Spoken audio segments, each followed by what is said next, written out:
Hey, it's Guard here, and today on my Coachmen Beyond, I'm going to check my air pressure and bring the air pressure to the proper PSI because we're fixing to go on a road trip.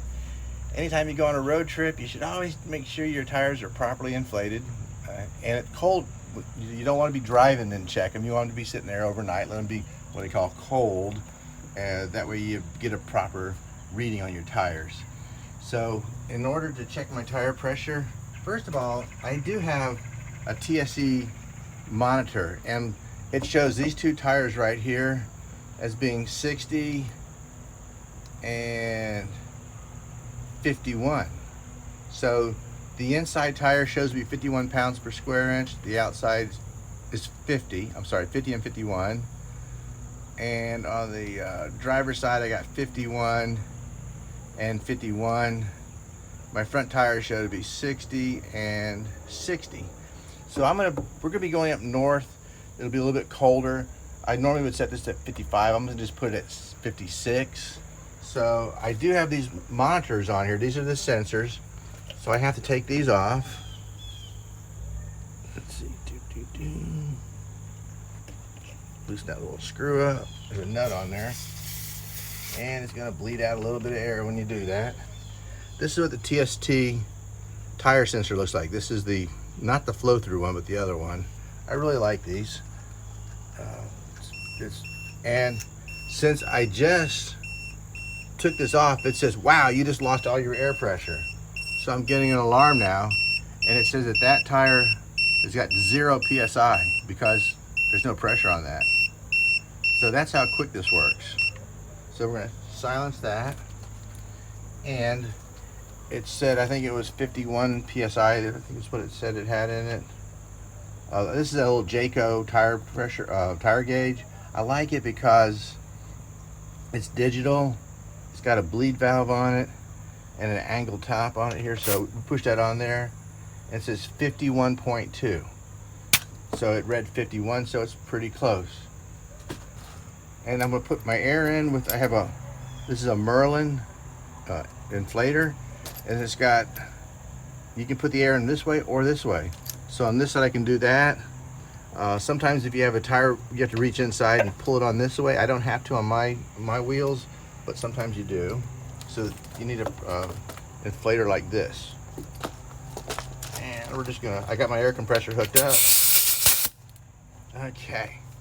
So now I'm gonna put this up to 56 pounds.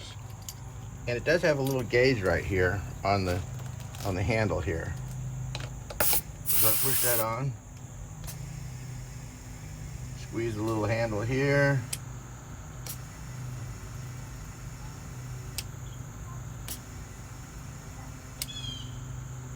That should be pretty close. Let's see what the accurate gauge says. Okay, 55. 54.7. So I got a little bit more air in there.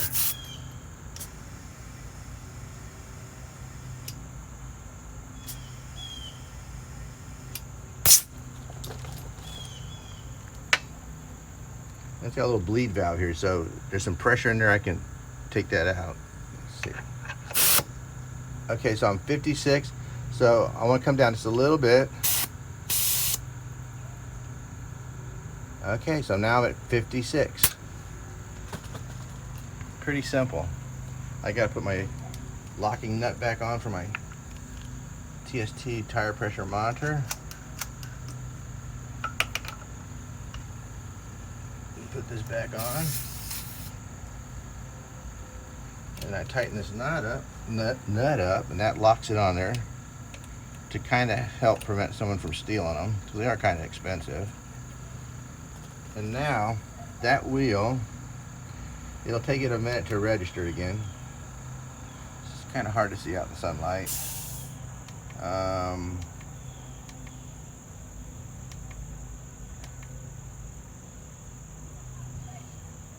And it's registering at 54. Let's give it a few minutes.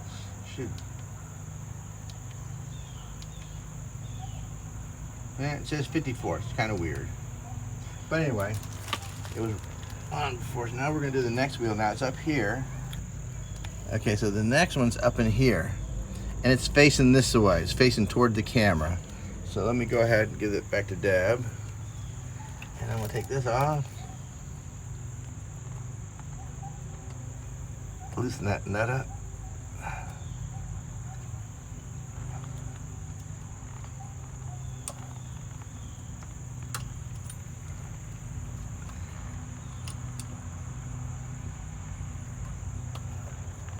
I was turning it the wrong way. Okay. Is it lefty-loosey? Yes, lefty-loosey. Righty-tighty.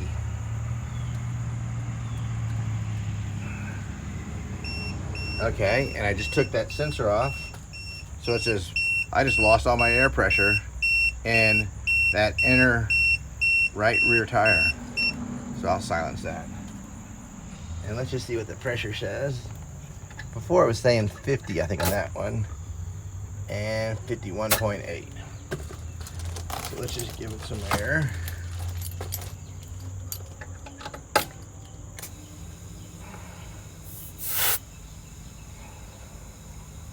You want them both to be 56? Yep, we'll put them both at 56. Why did you decide on 56? I just want it to be one, because when I get up north, it's gonna be colder air, and the tires will get a little bit, they'll lose a little bit of their pressure. So I'd rather have them just a little bit high here. So when I go up north, they'll be more at 55. When you travel out west, they get hotter and they expand more, so you have higher pressure. So Oh, so if we're going out west in the summertime, we'd have them down to what? I might do 54, maybe even 53. Okay, so this one's, it's 55.2. I need to put a little bit more air in it.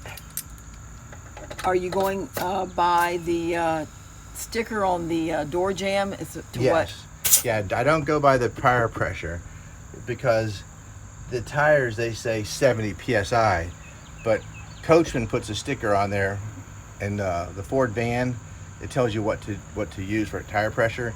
So you go by the sticker on the door jamb to know what tire pressure, because it's 55 in the back, 65 in the front. Okay. And otherwise, you'd have 70 and 70 if you went by the tire pressure, and that's not what you want.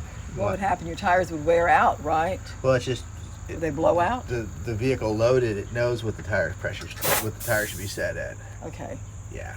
Okay, so I'm at 56.4. So I'll bleed off a little bit, and there we are, 56. And I'll put my little locking washer back on here.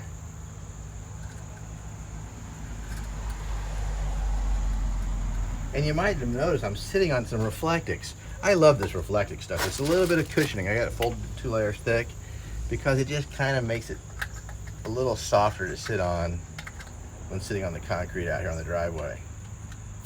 And I have a lot of Reflectix, believe me. I buy that stuff. I use it a lot. It's a pretty cool product. So let me get that tightened back up. Okay, so now that's tightened up. And my gauge, it now says 55 for that tire and 54 for the outside tire. So it's just off a little bit. I think I could actually go in there and set these and make it more accurate, you know, adjust them. But this is good because I know that if it loses air, it's gonna lose air, and I'll get that notification. So I like the TST, really good thing to have. Driving down the highway, if all of a sudden this tire starts getting hot, you know that there's a good chance it could have a blowout because it's either got too low of air pressure or something. So by having a tire monitoring system, you can keep track of your tire temperature and the pressure, and if it's a slow leak or a rapid leak.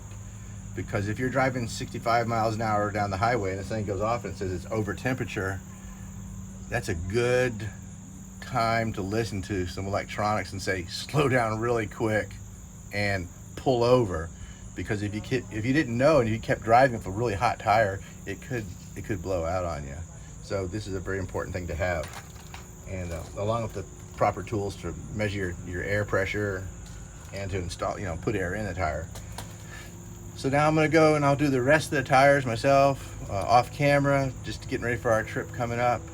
I hope this helps you. If you got any questions, just leave a comment. If you found the video helpful, give it a thumbs up. Appreciate it. and have a wonderful day. Go out and see America. Take off in your van, take off in your RV, your Class C, your Class A, whatever it is. I don't know what you have, but whatever you got, enjoy it. Just go out and see America. It's a great place. Thanks for watching. Have a wonderful day. Bye. Let's go look at your air compressor. People might want to see what you use. Sure. It's pretty nifty, I think. It's not real big, but it looks like works well. It's sturdy. Yeah. Sturdy but compact. So where did you get this one at? Yeah, I bought this at Harbor Freight. It's very, very quiet. Let me bleed off some air. Let's just make a little bit of noise here. Okay, I just bled off some air so it'll build back up. And that's all the noise it makes. That's all the noise it makes. It's That's a nice nice. little quiet. And this is the air compressor I use at home. On the road, I got a little small one that I travel with, because this is just kind of, it's not really big, but it takes up space in a van. You know, space is premium. And I have a little small one I use on the road. But this is my house compressor. So we always have a small air compressor on the road, which is Yes. good in case we have a bad leak. Maybe we can Fix it up. fix it up till we can get somewhere. Or just check the tires. Yeah, true, because we're gone for like weeks and weeks. So yeah, I can see needing to recheck them. Yeah. How about this air compressor? Another question. Is this air compressor good enough to maybe run a nail gun in the house, like we're nailing up some finishing nails or doing something? You can run a nail gun off of this? I use a small brad gun. I have a little small nail gun. I mean, you're not going to build a house with it. But if you're putting in just a nail like every couple, if you're building something, it's okay. When we built my shelf, we used this one, right? Yeah, you couldn't frame a house with this. Okay. But you could use a staple gun, a nail gun, a brad gun. It works great. So it looks like it's a good choice for an air compressor. Yeah, just for a little air compressor. Yeah, there it is. The Fortress Ultra Quiet Series. And it's very quiet. Yeah, and you got that at Harbor Freight. I sure did. Okay, cool. All right, well, thanks again. That's the second ending of the video. Y'all have a wonderful day. Bye.